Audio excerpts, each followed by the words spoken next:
Welcome back to Kidney Donor Trainer. Today, I'm just getting my warm-up in, and I just worked from 7 to about 12 training clients back to back to back. It's the week after Thanksgiving, so people came today and they're ready to work, so it was a nice day of work.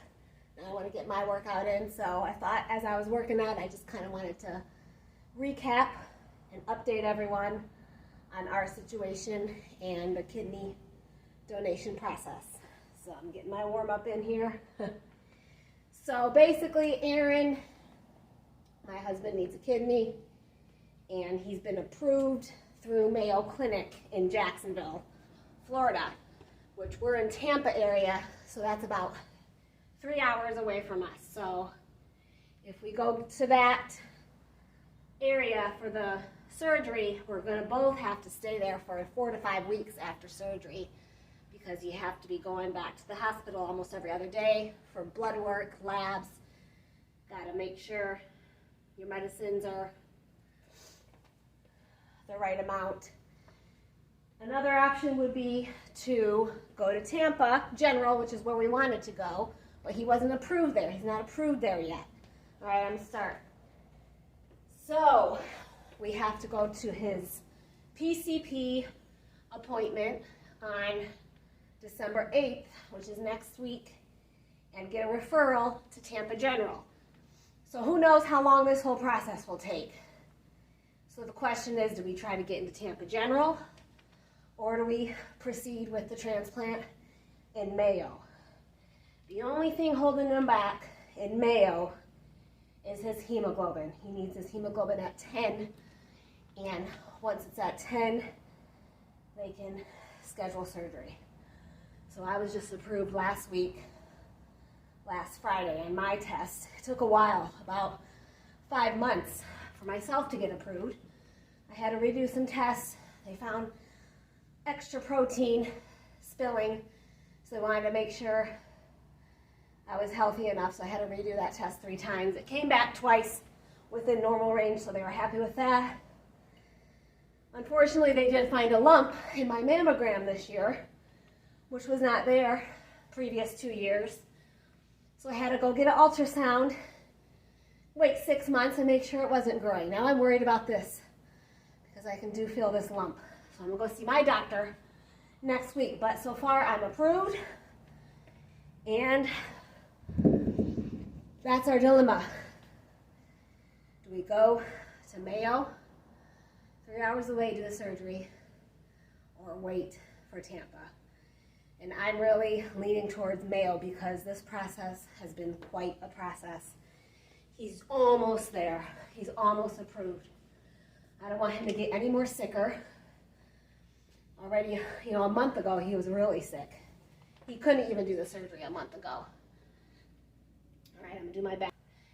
All right, so that just puts a lot of logistics in our spot. We go to Mayo, we gotta stay there for 5 weeks. That's gonna separate our family. I have the surgery, we gotta get an Airbnb. Does the insurance cover that? I gotta figure this stuff out. His insurance is supposedly supposed to cover that. So I gotta call the insurance and make sure that's covered, because that's a few thousand. Just like that, staying in that Airbnb. Obviously, we can't take the kids. They gotta go to school. So who's gonna take care of the kids? My sister has agreed. She's actually in the Philippines right now, but she's coming back to the States next month. So she's agreed to stay at least 2 to 3 weeks. And we might have to get another family member to come in to stay with the kids while we're recovering. Whew. But transplant centers require everybody has a caregiver. So myself, they want to make sure I have a caregiver for a week. So I'm going to maybe fly my mom in to be my caregiver for that week while I'm recovering, and then I'm going to turn around and be Aaron's caregiver in Jacksonville for the rest of the remainder, 3 to 4 weeks. So that's another thing we have to figure out. All right, we're around that. This way. No, this way. This way. All right. Another thing is work. I'm going to take 4 to 5 weeks off work. Busiest time of the year, January, February, at a gym. I haven't told my partner yet, but that's going to put a lot on him. I think he'll be okay with it. He's texting me right now as I'm recording this video. He's a really nice guy, but that's going to put a lot of pressure on him to run this gym for the 4 to 5 weeks while I'm out. So these are all the things that are going through my mind as we're making decisions on which site to go to for transplant, but I really think whichever center he can get in first, whether it be Tampa or Mayo, we need to go, because things change at a moment's notice, as we learned last month when he was in the hospital and all his blood labs dropped. There was no way they would ever approve surgery.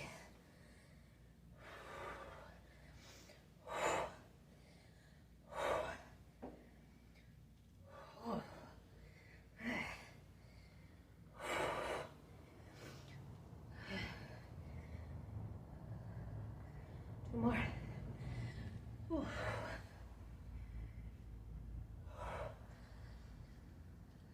Yeah. Thinking about how much this has divided our family in the last year has been a lot. 2 young men now, as our 13 and 15-year-old, they're going through a lot of changes, and they need a father around to,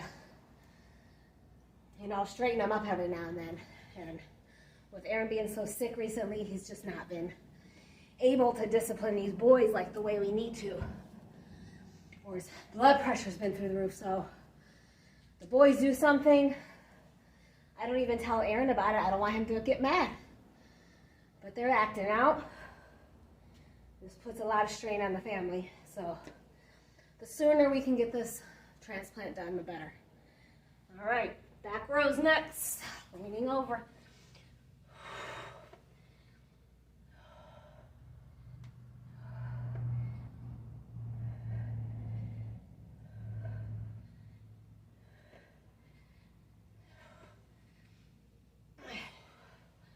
The caregiver is going to have a lot of responsibility, taking all 3 kids to schools.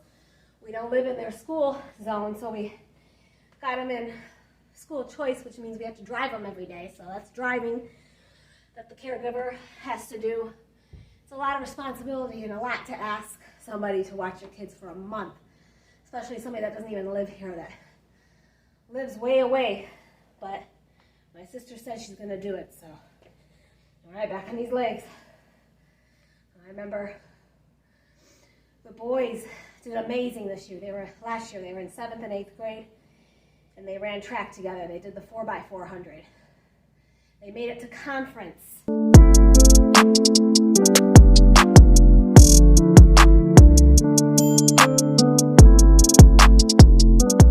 It was amazing.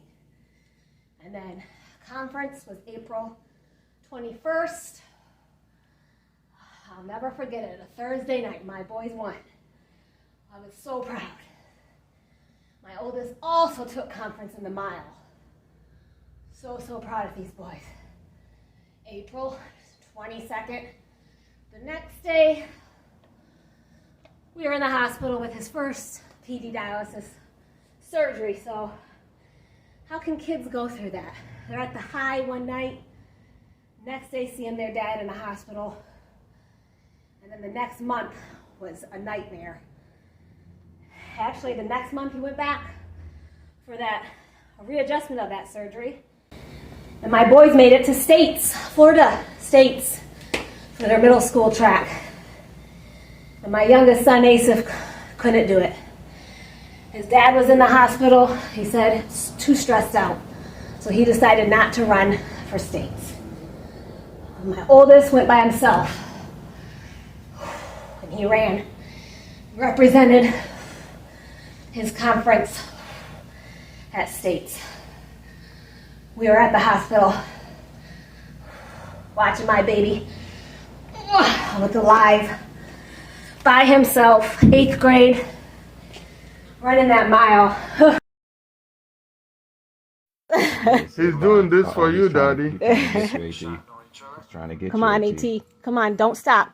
Last 100. Oh, come on. Oh. So he has to, you know, be mentally strong to be able to perform. It's a lot of stress, and then knowing that his dad's in the hospital, it's just a lot. So kind of that's where we're at right now. Decisions to be made. I'm going to be calling some doctors, the hematologist this week, the nephrologist. What kind of suggestions can we do to get his hemoglobin up? Once it's at 10, we're going. We're going for this surgery because who knows? So I'll keep you guys updated. Hopefully you can get him on some extra treatments to get that hemoglobin up. All right.